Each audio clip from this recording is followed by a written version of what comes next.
Last summer, the annual wars between the cops and criminals just outside Normanby reached a peak since Percy was marked as the first locomotive of Sodor to join a war. After that experience, all wars had ended as both sides feared the engines would join the war and cause some serious damage. But just in case they needed to go back to a war, a battlefield was opened somewhere in England, far from Sodor and far enough to avoid any casualties spreading to the Sudreens, because I have to report as always that luckily no one was f***ing killed. But one day, a new random investment had been made by Sir Topham Hatt in the town of Goldburg on the mainland. This was where Percy was attempting to go while passing through the war last summer.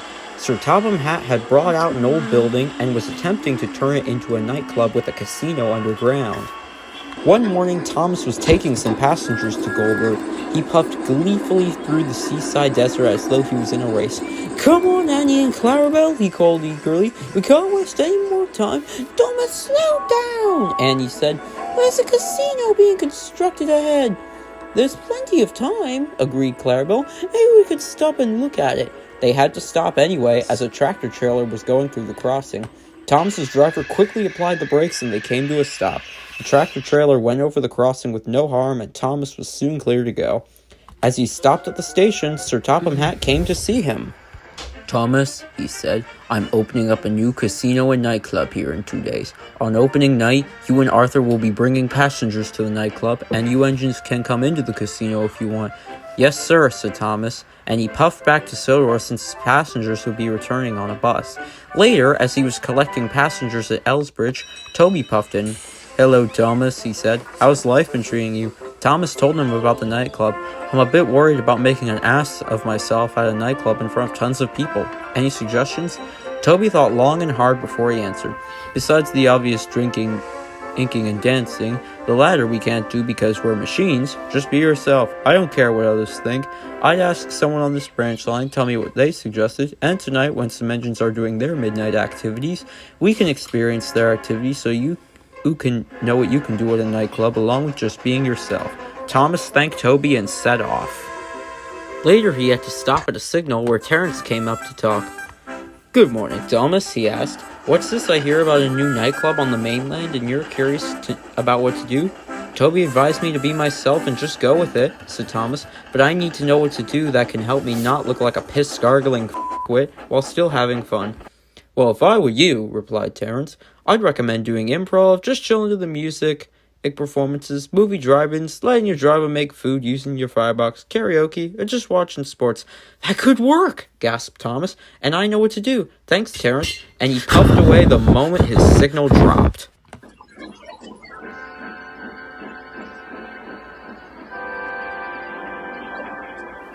Thomas soon went over to the Farquhar sheds to meet Toby and Percy.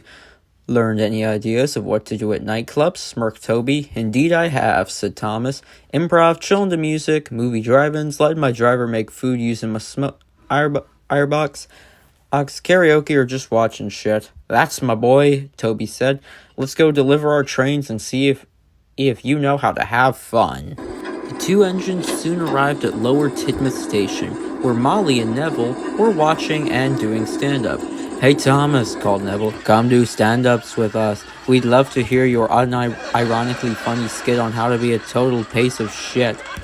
Thomas agreed and puffed over. His driver held out a microphone and as Thomas went on his rant. "So, yeah," says Thomas, "one day when the rain was falling harder than shit from a bird's ass, I entered my stage of being a whiskey and coke addict and I decided to go out and say very inappropriate things on January 6th, and an unnamed person told me I was twice as drunk. He also said I'm only half as smart."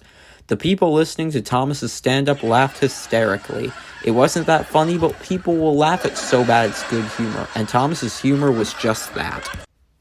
"I'm impressed, Thomas," said Toby as they entered Knapford. "You're getting comfortable in nighttime activities, and although I can't say it enough, I don't care what other people think, I'm glad you're feeling comfortable." They soon puffed into Knapford Yards, where Henry and some other engines were in the sheds. All were preparing to watch Snakes on a Plane. "Hey, Thomas," yelled Stafford, "we're getting ready to watch an actually good spoof movie. You gotta have good movie taste, man." Thomas agreed, and he and Toby soon turned around and started watching the movie. 5 minutes later. "Blah!" whined Rebecca. "Where's the part where Susan gets thrown out of the plane and gets her golden ticket to Willie's chocolate factory? This movie sucks!" All the engines laughed as she was referring to Epic Movie, that piece of shit parody movie. Rebecca got on the turntable and childishly ran into the ditch. "Now that is how you don't react to a quality film," grinned Toby. "You do not reference those movies." Soon the breakdown train had lifted Rebecca out of the ditch and built a road of sleepers under her wheels so James and Henry could pull her out. "The taste of justice is sweet," laughed Henry, "getting to rescue the bitch who thinks she can replace me." "In all honesty," asked James, "shall we play a YouTube clip to show her why those movies blow shit ass?" Epic Movie is the opposite, the complete opposite in every single way. The best way I can describe how shitty Epic Movie is with a simple question. Would you be okay with watching a stretched out hour and 20-minute long feature-length movie based on those awful How It Should Have Ended videos? "Crammy phone, shit-ass engines," retorted Rebecca childishly in her worst Adam Sandler impression. "You engines are why this country is failing." Arthur then spoke to Thomas. "If you want," said Arthur, "I can join you and Toby at the nightclub tomorrow, and I can teach you proper etiquette for nightclubs." "I'd appreciate that," said Thomas. "For now, me and Toby have to go back to the sheds. See you tomorrow." The next evening, the sun set across the desert as Thomas and Arthur pulled their passengers to Goldberg's nightclub.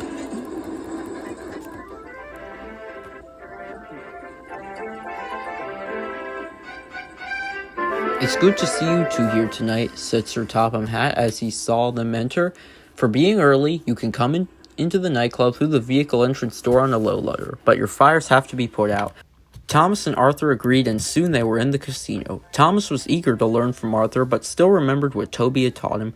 "First of all," said Arthur as his driver ordered some drinks for the engines, "only consume a quarter of a bottle if you plan to have an alcoholic beverage. More than that will clog your tanks." Thomas understood and didn't want to get wasted like Bill and Ben. "Second," Arthur continued as more engines entered the nightclub, "follow the rules of no outside food or drink. You don't want to anger the staff." But nothing could prepare any of them for what was about to happen next. Henry and Rebecca were speeding down the line, set on shooting each other off the line.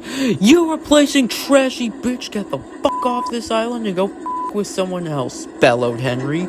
"Violent fuck," snapped Rebecca. "You're a childish dickhead who makes fun of people for having quality standards." Both then saw a switch up ahead, and both of them were going way too fast to stop in time.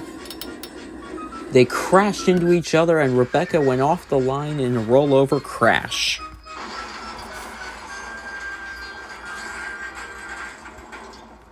Luckily, nobody had been killed. All the people in the building had seen Rebecca coming through the windows and moved out of the way just in time. But Sir Topham Hatt was outraged at Henry and Rebecca. "I'm very disappointed in you two," he said sternly. "Crashes happen on Sodor every day, but we do not need to extend this to the mainland. You two will clean up this mess right now and help rebuild the nightclub, or you're on your asses." "Yes, sir," the two engines sighed. Before long, all the other engines and passengers were heading home while Henry and Rebecca got to work. "That's the thing, Thomas," smirked Toby. "I can prepare you for many things, but you can't always expect crashes to not occur. You have to always be on guard while having fun."